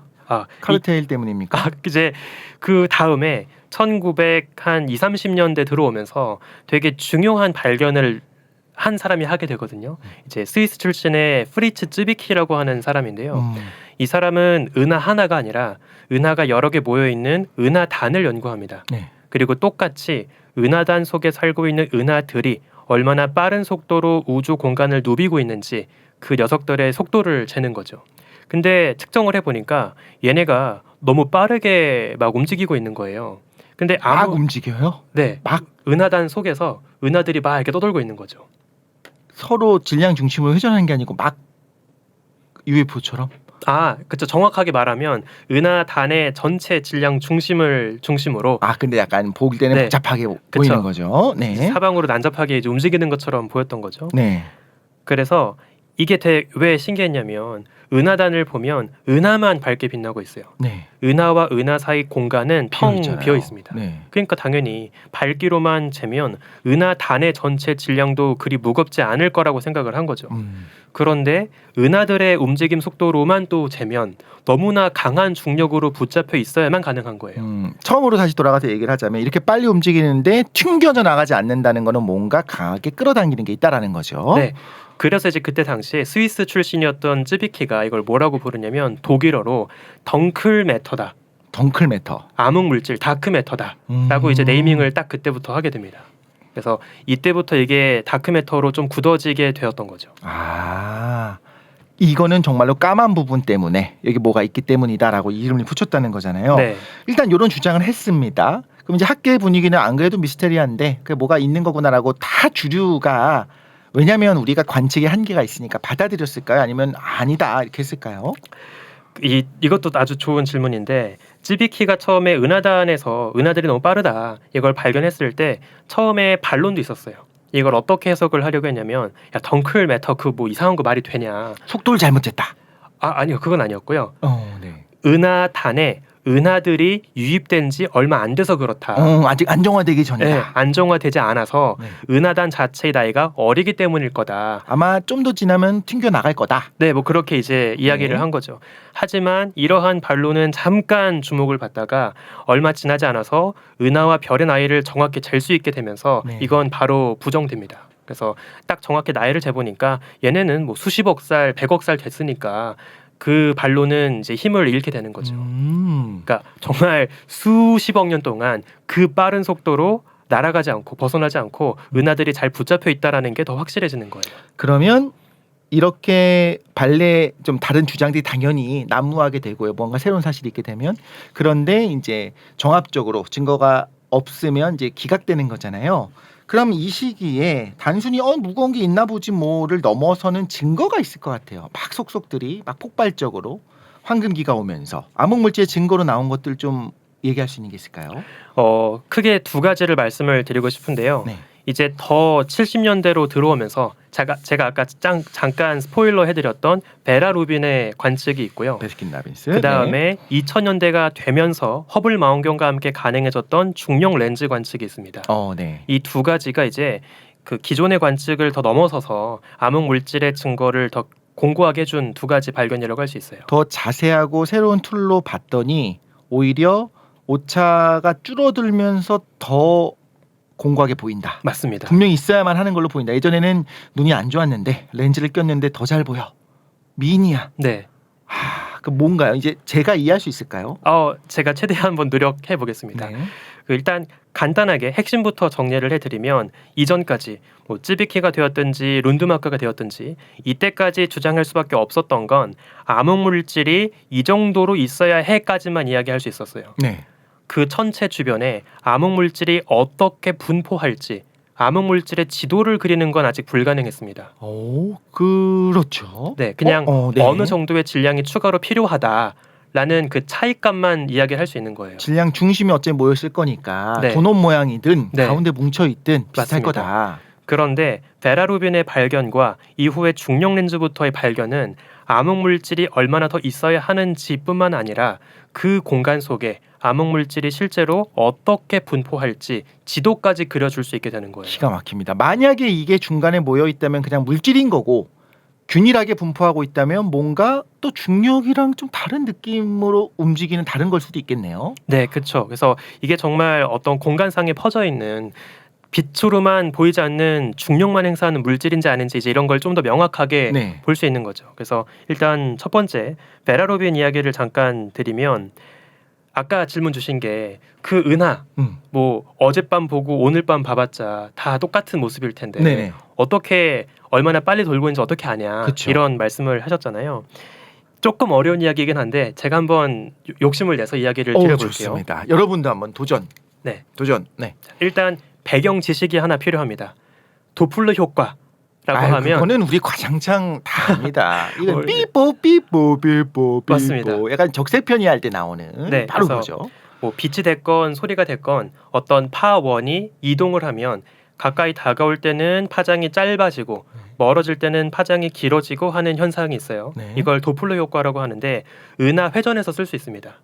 어떻게 하냐면 은하가 하나 빙글빙글 돌고 있어요. 네. 그러면 절반은 우리가 봤을 때 가까이 다가오는 쪽으로 별들이 움직이고 있겠죠. 네.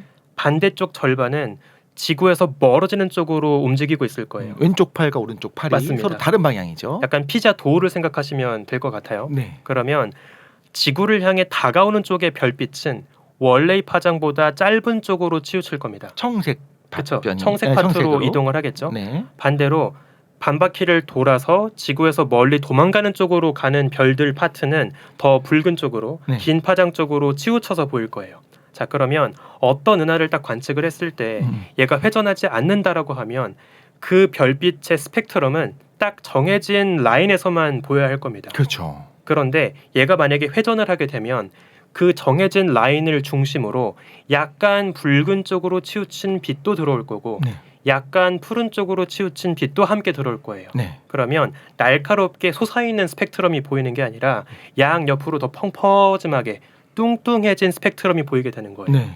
우리가 이거를 천문학에서 스펙트럼의 양 옆에 선폭이 증가한다라고 해서 스펙트럼의 선폭 증가, 영어로는 라인 브로드닝, 넓어진다라고 부르거든요. 네. 그러면 회전 속도가 빠를수록 그 정도가 더 강해지겠죠. 네. 그 차이가 더 세지겠죠. 그러면 선폭이 증가하는 정도도 더 커지는 거예요. 네. 그래서 그 라인이 넓어지는 정도만 보면 그 천체가 얼마나 빠르게 돌고 있는지를 알 수 있습니다. 그 많은 질문을 받으시겠지만 똑같은 이야기를 많이 들으시겠지만 회전하는 축에 우리가 딱 걸쳐 있으면 그렇게 될 텐데 왜냐하면 은하가 정말 회전축에 딱 걸려 있으면 오히려 그냥 직선으로 보일 거 아닙니까? 그런데 우리가 은하라는 걸 이해하고 이 나선형 은하네 뭐 이런 걸 알기 위해서 봤던 옆으로 보여요. 그런 경우에는 선폭 증가가 안 나타나거나 훨씬 줄어들 수 있잖아요. 이거는 평균을 내는 건가요? 아니면 다 이거 계산을 하나요? 너무 정확한 질문인데요. 실제로 우리가 관측을 분석할 때 그 만약에 원반 은하다라고 하면 원반이 어느 정도 기울어져 보이는지 그 경사각을 고려합니다. 네. 그래서 간단하게 그냥 삼각법 쓰면 네. 사인 각도만 곱해주면 그걸 다 고려해서 보정할 수 있고요. 네. 만약에 정말 정면으로 누워 있어서 지구에서 봤을 때 도플러 효과가 거의 안 보인다라고 하면 사실은 이런 방법은 쓸 수 없습니다. 그래서 보통 회전 속도를 구할 수 있는 은하들은 어느 정도는 기울어진 은하에 대해서만 쓸 수 있는 거죠. 그거를 말하자면 정사형 시켜서 이미 다 확인을 해봤는데 너무 빠르다. 네. 은하 단위 네. 움직이는 것들을 봤을 때 그게 모든 은하의 속도가 다 필요한 건 아니고 거기서 우리가 적절하게 잴 수 있는 은하단 안에서도 무슨 은하단이랬죠? 떠돌이 그 머리털. 찌비키가 쟀던 건 머리털 자리 은하단입니다. 네. 그 은하단 중에 한 두세 개 정도만 좀 예쁜 데이터가 나와도 뭔가 이상한 건 확실한 거니까요. 네네. 오. 그 사실 네. 베라 루빈이 처음으로 관측했던 건 머리털 자리 은하단에 있는 건 아니었고요. 그 너무 유명한 안드로메다였습니다. 오, 네, 안드로메다. 사실 네. 안드로메다 딱 보면 개념 정말 찾죠. 돌 것처럼 보이잖아요. 네. 빙글빙글 돌 것 같이 생겼잖아요. 그래서 한번 재보고 싶었던 거예요. 네. 그랬더니 놀랍게도 이것도 약간 중요한 이야기인데 그 은하 이미지 보시면 보통 은하는 중심부가 제일 밝아요. 그렇죠. 별의 밀도가 높으니까. 네. 반면에 은하 외곽으로 가면 갈수록 빠르게 밝기가 어두워집니다. 네. 그래서 당시 사람들은 이걸 어떻게 생각했냐면 태양계 전체 질량 대부분은 가운데 있죠. 가운데 몰려 있죠. 음. 태양이 다 차지하고 있어요. 그렇습니다. 그래서 태양에서 멀어지면 멀어질수록 결국에 태양에서 느끼는 중력만 약해지기 때문에 행성들의 속도가 점점 느려집니다. 그렇죠. 꿀이 한가운데 가득 들어있는 호떡을 생각하면 될 것 같아요. 가운데가 이렇게 솟아 있고 옆으로 그러네요. 가면 이제 빵밖에 없습니다. 네. 그래서 우리가 태양계에서 행성들이 도는 속도를 그래프로 대충 그려보면 수성이 제일 빠르고 금성이 조금 느리고 지구 더 느려지고 명왕성까지 가면 더 느려지고 네. 이런 식으로 감소하는 그래프를 그리게 돼요. 네. 멀어질수록. 옛날에는 은하에서도 은하 중심부의 별들이 더 빠를 거고 은하 외곽으로 가면 거리가 머니까 중력도 약할 거고 느릴 거다라고 생각을 한 거예요. 당연하죠. 그래서 그걸 기대하고 루빈이 관측을 한 겁니다. 네. 그러면은 그랬던- 지금의 어떤 그 나선 모양도 사실은 과거랑 달랐을 수 있겠죠. 이렇게 출발했는데 점점 이렇게 휘어질 테니까. 그렇죠. 네. 그런데 실제 관측을 해보니까 은하 외곽으로 가도 안쪽의 별 못지않게 똑같이 빠른 거예요. 속도가요. 속도가. 이 모양도 유지된 상태로 돕니까? 그렇죠. 그러니까 그 회전 곡선이라고 부르는데 그래프를 그리면 이런 식으로 내려가는 그래프가 아니라 평탄한 거예요. 비밀을 알아냈습니다. 네. 이거는 그냥 하나의 커다란 원반인 겁니다. 아 강체. 네, 강체입니다. 네. 아 너무 신박한 이론인데요. 가능성 있죠? 아 글쎄요, 잘 모르겠습니다. 항상 너무 좋은 질문이십니다 하면서 긍정을 해주시는 긍정의 아이콘인데 네. 이거만큼은 긍정을 못 해주고 계십니다. 아 네. 그러면 이제 여기에서 루빈이 어떤 생각을 하게 되냐면 저렇게 멀리 은하 외곽에 있는 별인데 저 정도로 빨리 돌고 있다면 진작에 은하를 벗어났어야 하는 거예요. 그러네요. 그렇죠. 탈출을 해야 되는데 안 튕겨 날아가고 계속 붙잡혀 있네. 아 저거는 은하 중심부에만 질량이 모여 있는 게 아니라 은하 외곽까지도 되게 많은 안 보이는 물질이 한 가득 채워져 있나 보다. 이런 생각을 하는 거죠. 야, 이거 약간의 이제 보조 설명을 한번 드리겠습니다. 가운데만 극단적으로 가운데 모든 것이 다 모여 있다라고 했을 때 그래프가 좀 이렇게 예쁘게 나와야 되는데 지금 말씀하신 대로라고 하면 바깥쪽에도 질량이 모여 있다라는 거잖아요. 그럼 이런 질문이 들 수 있어요. 그럼 결국엔 질량 전체가 커지는 거 아니냐? 그러면 은하 전체의 질량이 커지면 가운데 있는 애는 더 빨리 돌아야 되는 게 아니냐라고 생각할 수 있는데 사실 구각 정리라고 하는 그 이미 뉴턴이 이미 다 알아낸 정리를 보면 내가 돌고 있는 궤도 바깥쪽에 있는 질량은 나한테 영향을 안 줍니다. 왜냐하면 내 바깥쪽에 있는 질량은 저 넘어 있는 질량에 딱 상쇄돼서 사라지거든요. 그래서 내가 보는 건 뭐만 보면 되냐면 내 안쪽에 있는 질량 분포만 보면 돼요. 그래서 예를 들면 지구 공동설이 잘못된 이유 중에 하나로 꼽을 수 있는 것은 지각 내부가 사실은 텅 비어 있다라고 한다면 내부는 무중력이 돼야 되거든요. 내 바깥쪽은 무시할 수 있으니까. 그런 면에서 보면 질량이 가운데 분포하는 것이 아니라 균일하게 분포되어 있다고 하면 안쪽에 있는 별들이 느끼는 중력은 작을 거고 바깥쪽 무시할 수 있으니까 내부만 보면 되니까 바깥쪽으로 갈수록 자기 내부에 있는 물질들이 점점 많아지니까 질량이 커지는 거고 그러면은 충분히 빠른 속도로 돌아도 튕겨나가지 않을 수 있다. 지금 여기까지 온 거죠. 맞습니다. 네. 신기합니다. 네. 일단 베라. 네. 그래서 이게 되게 중요한 게 은하 중심으로부터 반경에 따라서 어느 정도의 암흑 물질이 추가로 채워져 있을지를 분포를 그릴 수 있게 되는 거예요. 그러네, 계산이 가능하죠. 네, 반경에 따라 얼마가 더 필요한지 알 수 있는 거죠. 그리고 재밌게도 대부분의 원반 은하들은 다 플랫한, 그러니까 평탄한 회전 곡선을 보입니다. 그러면 옛날에도 그 나선 모양 그대로였겠군요. 네, 그렇죠. 그럼 나선이 빛나는 부분이 있고 네. 없는 것처럼 보이는 게 사실은 뭔가 있는 겁니까? 아, 이건 사실 좀 다른 이야기이긴 한데 잠깐만 간단하게 설명을 드리면 그 나선 은하에서 보이는 나선팔 있잖아요. 네. 그게 실제 나선팔 안에 살고 있는 별이 평생 나선팔에 있는 게 아니에요. 각각의 별들은 나선팔과 상관없이 그 팔을 통과하고 있습니다. 그러니까 나선팔은 실제 별들이 한 자리에 머물러서 생긴 구조가 아니라 잠시 별들이 거기에 그냥 높은 밀도로 모이면서 통계적인 건가요? 네, 약간 그 도로 위의 교통체증이라고 보시면 돼요. 확 와닿습니다. 네, 자동차가 계속 그 구간에 갇혀 있는 건 아니잖아요. 네, 그렇죠. 다 따로따로 가고 있지만 하지만 그 부분에서는 항상 네. 공들여지는. 네, 잠깐 모여 있으니까 실제 네. 뭐가 있는 것처럼 보일 뿐인 거죠. 중요한 거는 중심과의 거리가 훨씬 중요하고 그러다 보면 그렇게 웨이브처럼 네. 모였다 흩어졌다 이게 유지가 되더라. 네. 안드로메다는 시직경이 사실 되게 크잖아요. 그쵸. 우리가 보면 뭐 달보다 훨씬 크니까 그래서 잘 못 봐서 그렇지 뭔가 있는 게 어렴풋이 느껴지는데 말씀하신 어떤 외부 은하들은 너무 시직경도 작고 막 허블이 봐야 되는 울트라 딥필드로 봐야 되는 그런 작은 은하들 같은 경우에는 왼쪽과 오른쪽에 그 편의를 측정하려면 진짜 엄청난 고성능의 망원경이 필요할 것 같은데 그게 되나요? 아, 너무 좋은 질문인 게요. 바로 그 방법이 그러한 문제에서 되게 자유롭습니다. 왜냐하면 결국에 우리가 관측하는 건 하나로 다 얼룩처럼 뭉쳐있다 하더라도 살짝 푸른 쪽으로 치우친 빛과 붉은 쪽으로 치우친 빛이 다 뭉개져서 보일 거 아니에요. 그래도 요거 브로드한 정도만 그러면 보이니까. 그쵸, 넓어지는 건 어차피 똑같이 벌어지기 때문에 네. 아주 강력한 도구가 되는 거죠. 그러네요. 하나하나를 따지지 않아도 적당히 이게 저해상도로 봐도 된다. 네. 야, 이 사람 이 전체 감탄하는 게 사람이 좀 대단한 것 같아요. 네. 사람들은 정말 대단하다. 맞습니다. 자, 그러면 또 다른 게 하나가 있었습니다. 네. 지금 호레이스 밥쿡? 아, 네네. 네. 아까 말씀하신 분이 이분 맞나요? 네, 베라 루빈과 호레이스 밥콕이 이제 같이 연구를 했던 그 대상이 안드로메다라고 보시면 되겠습니다. 아, 네. 네네.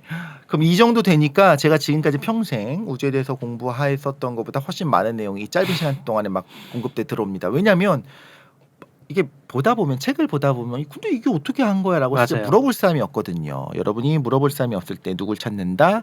과장창을 들어주시고 구독과 좋아요를 하시면 정말 전문가 그냥 믿으면 되는 믿고 듣는 우리 지흥배 각커님 우주먼지님을 만나서 제가 대신 물어봐 드리겠습니다. 궁금한 거 있으면 지금 댓글 많이 달아주세요. 제가 그걸 잘 모아놔서 갈무리 해놨다가 다음에 암흑에너지 할 때 또 나오실 겁니다.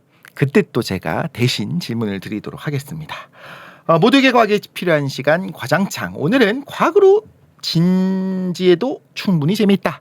과진충으로 함께하고 있습니다. 오늘 현대 우주론의 가장 큰 미스터리이자 정말 주축인 암흑 물질에 대한 이야기를 계속 나눠보고 있는데 그런데 어쨌든 이 정도 됐으면 무슨 생각이 드냐면 오케이 뭔가 있어야 된다는 것까지도 알겠고 분포도 알겠는데 그래도 뭔지 후보라도 있어야 되는 게 아니냐. 옛날에 뭐 중성미자라든가 뭐 이런저런 얘기를 들었던 것 같은데 그 이후에 얘기가 없어요. 이 정도면 직무유기 아닐까 이런 네. 생각이 들기 시작하는 겁니다. 네. 그런데 이게 그냥 상수로 그럼에도 불구하고 이거를 뭐 부정하진 않는 이유는 거대한 카르텔 때문일까요? 아니면 인류의 지식이 지금 이 정도 쌓였기 때문인 걸까요? 일단 하나 먼저 중요한 말씀을 드리면 직무유기를 하는 건 천문학자가 아니라 물리학자입니다. 좋습니다. 네네 말씀해 주십시오. 천문학자들은 암흑 물질이라는 게 필요하다라는 걸 천문 현상을 통해서 보여준 거고요.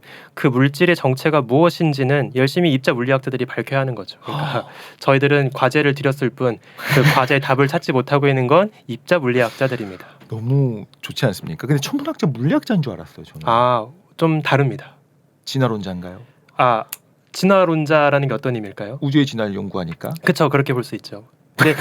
근데 뭐 물리학자건 천문학자건 우주의 진화를 연구하는 건 똑같으니까 그 사용하는 문법이나 대상이 다를 뿐인 거지 다 네. 똑같이 뭐 우주의 진화론자라고 볼 수 있겠습니다.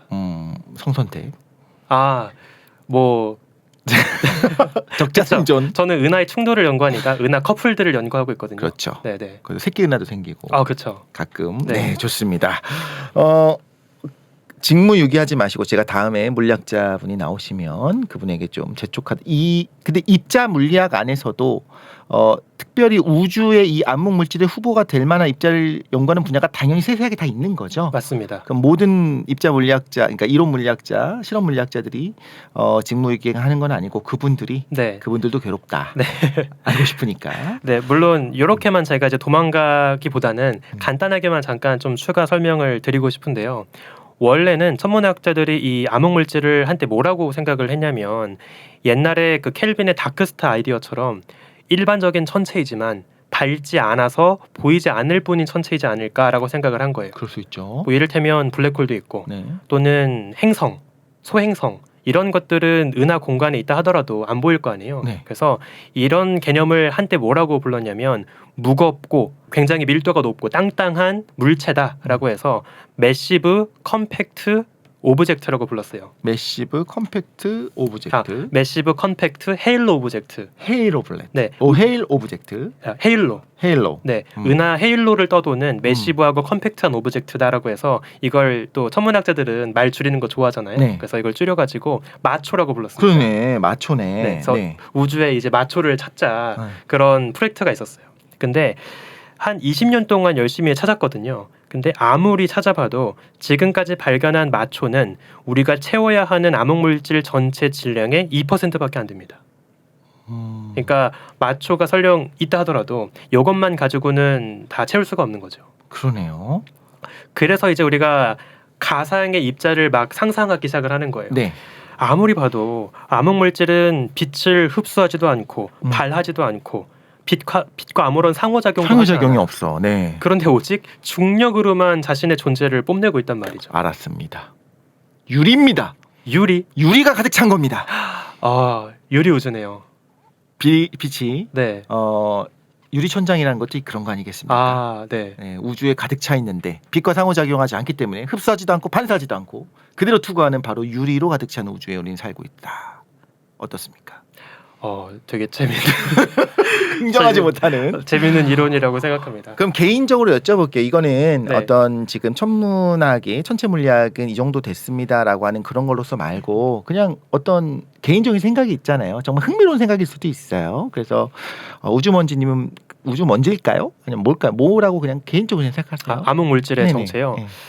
저는 개인적으로 아직 밝혀지지 않은 어떤 입자일 거라고 생각은 하기는 해요. 그럼 표준 모형만으로 설명할 수는 뭔가 추가될 필요도 있다. 저는 그게 맞지 않을까라는 쪽이긴 합니다. 네, 그래서 한 가지 이제 좀 오랫동안 거론되고 있는 개념 중에 하나가 네. 가상의 입자인데요. 그 WIMP라고 불러요. WIMP. WIMP. 네, 이거 풀어서 네, 무슨 Weak 음악 듣는 프로그램? Interacting Massive Particle. 위크한 인터랙티브를 하는. Massive Particle. 그러니까 사실 어떤 뜻이냐면 암흑 물질이라면 자고로 이래야 한다라고 해서 이름을 붙인 가상의 입자입니다. 상호작용은 많이 안 해야 되고. 네, 상호작용은 거의 안 하지만 질량은 무거운 있어야 입자. 되고. 네, 그래서 이게 그 이론에 따르면 윈프는 재밌게도 일반적인 양성자나 중성자하고는 반응하지 않지만 윈프끼리는 반응할 수 있어요. 가끔씩 간헐적으로. 그러면 그때 자외선이나 감마선에 해당하는 되게 강한 에너지가 나올 수도 있거든요. 일종의 붕괴하듯이. 네, 맞습니다. 네. 쌍소멸하는 것처럼. 네. 그러면 그 윈프가 서로 붕괴하면서 방출하는 어떤 자외선 초과 현상, 네. 감마선 초과 현상 이런 거를 찍어보자. 이런 아이디어들도 있습니다. 그래서 예를 들면 이왕이면 은하에서도 중심부가 중력이 제일 강할 테니까 암흑물질의 밀도가 제일 높을 것이고 네. 그러면 암흑물질 입자들끼리의 충돌도 제일 빈번할 거겠죠. 네. 그러면 당연히 그들끼리 붕괴하면서 방출될 추가 빛도 더 유리하게 볼 수 있다고 생각할 수 있을 거예요. 그렇죠. 그래서 우리 은하 중심부라던가 다른 은하 중심부를 쭉 관측하면서 감마선의 세기가 예상보다 더 많이 나오는지 이런 거를 막 관측하는 프로젝트도 있었어요. 있었어요. 네. 이유는 했는데 네. 별다른 증거가 없습니다. 그러면 펀딩이 안 되죠. 그쵸. 그래서 윈프도 한때 주목을 받았다가 지금은 약간 좀 인기가 사그라드는 편이기는 해요. 이렇게 상호작용을 해야 할 수 있는데 그게 잘 이루어지지 않는다고 하는 거는 밀도가 낮다고도 볼 수 있는 거네요. 기본적으로 우리가 우주에 뭐 가득 차 있다라기보다는 사실은 텅 비었잖아요. 네. 그러니까 굉장히 밀도가 낮을 거다. 그럼에도 불구하고 모든 공간을 다 채우고 있으니까 상호작용하지 않는 채 그러니까 전체적으로 집합으로 보면 굉장히 큰 거다라는 거잖아요. 네, 맞습니다. 또 하나의 질문입니다. 그러면 왜 우리 태양계 안에서는 이런 분포가 나타나죠? 이것도 진짜 너무 좋은 질문인데요. 알겠습니다. 우리 태양계는 바로 아까 말씀하셨던 튕겨져 나간 조각인 거죠. 암흑 물질 없이. 안타깝게도 그건 아닙니다. 아니랍니다, 여러분. 근데 사실 방금 우리 독실님께서 말씀하신 그 개념에 답이 숨어 있기는 해요. 그러니까 암흑 물질이 우리가 어떤 착각을 많이 하기 쉽냐면 은하계 안에 부족한 은하의 질량을 채워주고 있으니까 암흑 물질 하나하나가 엄청 무거울 거라고 생각을 많이 하거든요. 네. 근데 암흑 물질 입자가 설령 있다 하더라도 그 입자 하나가 진짜 막 수 킬로그램으로 무겁진 않을 겁니다. 그렇죠. 그리고 은하 안에 그 넓은 은하 공간 안에 가득 있다 보니까 총 질량이 무거운 거지 은하가 워낙에 크기 때문에 그 입자들의 밀도도 되게 옅을 거예요. 그렇죠. 그래서 우리 태양계는 물론 은하계 원반에 있죠. 하지만 워낙에 밀도 자체는 낮기 때문에 태양계 안에서 감지할 수 있는 암흑 물질의 그 수는 굉장히 적긴 합니다. 이론적으로 계산을 해봐도 이 태양과 다른 항성까지의 거리가 너무 멀고 그 간격이 너무 크니까 그 안에 아주 낮은 밀도로 있다고 하더라도 전체 질량은 커진다라는 거죠. 네. 그러니까 우리 태양 안에 있을 가능성, 그러니까 이게 관측되기에는 너무 밀도가 낮다. 그런데 우리의 이런 어마어마한 정밀한 기술로 재고 있으니까 그래도 뭔가에 나와야 되지 않습니까? 이것도 진짜 너무 좋은 질문인 게 그래서 자 한번 암흑 물질에게 이론적으로 주어진 특징을 잠깐 생각해 볼게요. 네. 얘네는 뭐 돌멩이가 됐건 가스 물질이 됐건 일반 물질은 유령처럼 통과합니다. 오직 중력에만 끌려가요. 네. 그럼 어떤 생각도 해볼 수 있냐면 지구가 있고 주변에 암흑 물질 입자가 있었어요. 네. 그럼 얘네는 지구 땅을 다 뚫고 들어가겠죠. 태양 쪽으로 그냥. 뭐 그럴 수도 아니면 있고요. 퍼져 있거나 그냥. 네. 네네. 지구 중심부가 중력이 제일 강할 테니까 네. 지구 중심으로 암흑 물질이 쌓일 수도 있어요. 근데 암흑 물질도 일단 회전을 하는 거죠. 그렇죠. 할 수 있고 네. 지구 중심에 쌓여 있다. 그래서 목성 중심에도 일부 있고 지구 중심에도 일부 있고 이런 것도 가능하긴 합니다. 지구 공동설이 사실이었습니다. 여러분, 사실 지구 내부는 텅 비어 있고 암흑물질이 쌓여 있는 거였다. 그래서 실제로 뭐 몇몇 입자들은 지금도 은하계 공간에 있다가 우리 몸도 뚫고 그러겠죠. 지구 땅도 뚫고 지구 내부로 들어갈 수도 있어요. 근데 이걸 가지고 이제 어떤 테스트를 하려고 또 했었냐면 지구 주변을 도는 인공위성들 중에 가끔씩 예상했던 궤도보다 좀 어긋나는 케이스들이 있는 거예요. 그럼 이것도 혹시 우리가 알고 있던 지구 질량보다 실제는 암흑물질만큼 더해져서 조금 더 지구가 무거운 거 아니냐 이런 의심도 한때 했던 거죠. 지금 우리의 지구의 질량은 굉장히 정확하게 압니까? 아니면 지금도 어느 정도 추정입니까? 꽤 훌륭한 추정이라고 말씀을 드리겠습니다. 네. 뭐 당연히 지구를 저울에 올릴 수 있는 건 아니니까요. 네. 그래서 그 지구 주변에 잡혀 있는 인공위성의 움직임 같은 걸로 이제 지구의 중력을 잴 수 있는데 이제 그런 계산에서 약간의 오차가 나오다 보니까 이게 혹시 지구 안에 들어가 있는 암흑 물질의 효과 아니냐 이런 이야기도 있었고요. 또 아까 말씀드린 것 중에 암흑 물질 지들끼리 붕괴해가지고 에너지가 나올 수 있다라고 했잖아요. 네. 그래서 여기에서 아이디어를 착안해서 목성이나 토성 같은 가스 행성들이 굉장히 신기하게 그 내부의 온도가 예상보다 뜨거운 경향을 보이고 있어요. 어허. 이것도 혹시 어쩌면 행성 내부에 꽤 높은 밀도로 쌓여 있는 암흑 물질들이 자체적으로 붕괴하면서 추가 열을 발산하기 때문에 내부의 열이 더 뜨겁게 관측되는 거 아니냐 이런 이론들도 있긴 했습니다. 방사성 원소의 붕괴 말고도. 네, 네. 그러면 태양의 뜨거운 이유 중에 하나도 그거도 같이 봐야겠네요. 계산을. 그렇죠. 만약에 그 가설이 정말 맞다면 네. 그러한 생각도 충분히 해볼 수는 있는 거죠. 하지만 그러니까 핵융합으로 나오는 에너지가 워낙 크니까 그거는 크게 생각 안 해도 될 거고. 네. 미스테리한 건 맞는 것 같고 우리가 이 정도 표준 모형을 포함한 여러 가지 과학적 지식이 있음에도 불구하고 여전히 모르겠다. 근데 있어야 된다. 그럼 있어야 되는 게 맞다면 그 후보를 생각해야 되는데 심지어 우리가 알고 있는 입자가 아닌 다른 입자가 있을지도 모른다는 생각을 할 정도로 굉장히 지금 고민을 치열하게 하고 있구나. 네. 그리고 그건 물리학자들이 해야 된다. 그렇죠. 전체 물리학자 말고 네. 이론 입자 물리학자들이 해야 되는 거다라고 말씀해 주셨습니다. 모두에게 과학이 필요한 시간 과장창. 오늘 이 시간 듣다 보니 정말 드는 단 하나의 의문은 이겁니다. 왜 제가 물어보는 걸 다 아십니까? 보통 제가 다른 분들한테 물어봐도 다 아실까요? 아니면 마침 그 질문을 고민을 본인도 하셨었나요? 아니면 제 머릿속을 독심술로 알고 있는 겁니까? 근데 이거는 제가 진짜 뭐 겸손 떨려고 말씀드리는 게 아니라 그냥 천문학을 연구하는 현업 종사자면 대충 다 알고 있는 이야기라고 생각을 해요. 그래서 역사의 흐름상 네네. 나올 수 있는 질문들이었고 네, 또 독실님도 어쨌든 이과 베이스를 갖고 계신 분이다 보니까 제 입장에서는 되게 편하게 정말 천문학자 과학자들이 생각하고 고민했던 그 플로우대로 잘 질문을 주셨거든요. 그러네요. 생각해 보니까 오히려 편했던 거예요. 이 질문이 나올 게 뻔해. A가 해결됐는데 B가 문제가 있으니까. 그런데 오히려 레이디 제이님이 참 그리워집니다. 오히려 다른 질문들이 툭툭 훨씬 더 기발하고 이제 틀을 깨는 좋은 질문들은 나올 수 있잖아요. 특히 뭐 어린아이가 여기에 지금 한 6살짜리가 있었다고 한다면 툭 하는 질문이 대답하기 어려운 단순히 그냥 얘 수준이 어떻게 말해줘 일 수도 있겠지만 근본의 질문들이 좀 나오잖아요. 맞습니다. 그런 부분에 있어서 속을 쉽게 읽을 수 있는 남자 이독 씨가 함께했습니다. 어떠셨는지 궁금해요. 이런 강의도 이제 진행을 곧잘 하시겠습니다만 좀 과장창에서 오늘은 조금 진지하게 한번 나가봤습니다. 어떠셨습니까?